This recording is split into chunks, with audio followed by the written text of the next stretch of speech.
Good morning, and thank you to everyone for joining us today. My name is Jasmine Long, and I'm here representing Global Cleveland. Global Cleveland is an economic development nonprofit that's focused on the attraction, welcoming, and connecting of international newcomers to networks, systems, and opportunities in the greater Cleveland region. We are so proud to be here supporting one of our sister organizations, the Partnership for a New American Economy, as they release their impact study in all 50 states detailing the economic impact of immigrants. We're proud to support this nonprofit that's focused on immigration reform through policy, advocacy, and education with the press conference today, highlighting several different points of interest from the study. Today we have with us Cleveland City Council President Kevin Kelley, Cleveland City Councilman Carrie McCormick, Harlan Smith, who is the Center of International Affairs Director at Cleveland State University, Doug Bougie, who is a Global Cleveland board member, and Antel, business owner. And we have with us Jeff Kipp, the Director of Communication for Cleveland Neighborhood Progress. I'm going to let all of these gentlemen speak to us today about different points of interest from the study and talk about why it's important for us to be engaged in these kind of conversations. So I'm going to kick it off. We're going to have Council President Kelley.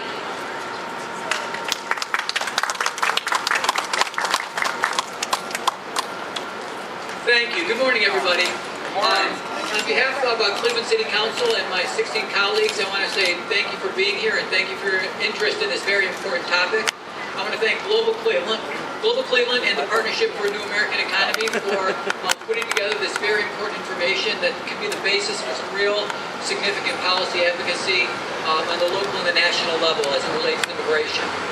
You know, the future of the Cleveland economy, it's going to rely on innovation, entrepreneurship, and our ability to compete in a high-tech global economy. And it's for these reasons that we need smart immigration policies to achieve these goals of global competitiveness. If we just take a look at some of what came out of the study and what's currently going on today, throughout the nation, immigrants have shown an entrepreneurial spirit drive to create new businesses. From small businesses to Fortune 500 companies. In fact, in Ohio, 30% of Fortune 500 companies in Ohio have been started by immigrants or the child of an immigrant. These companies employ more than 572,000 people and bring in over $207 billion in revenue every year. Immigrant businesses in Ohio generated over $500 million in revenue for the state of Ohio in 2014. And Ohio firms with at least one immigrant owner provide jobs to roughly 122,000 Americans currently. Also, immigrants are more than twice as likely to start their own business than the rest of us. Foreign-born workers, while they make up 6.7% of entrepreneurs in the state, they make up 6.7% of the entrepreneurs, while they only account for 4.2% of the population. And so if you look at that, if you look at the contributions of our foreign-born population, and you look at how we currently treat immigrants, businesses are eager to hire immigrants.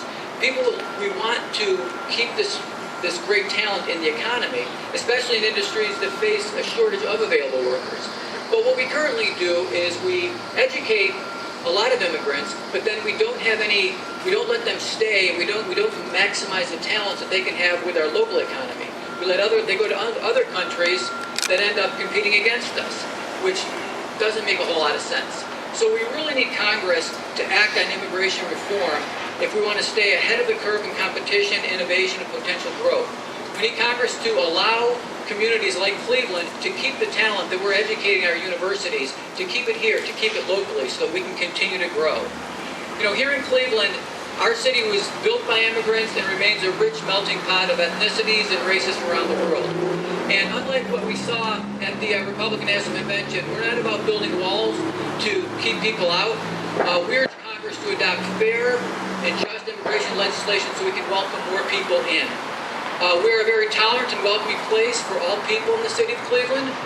We believe that encouraging immigration and immigration reform and allowing immigrants and refugees to come to Cleveland will boost the city's and the region's economy.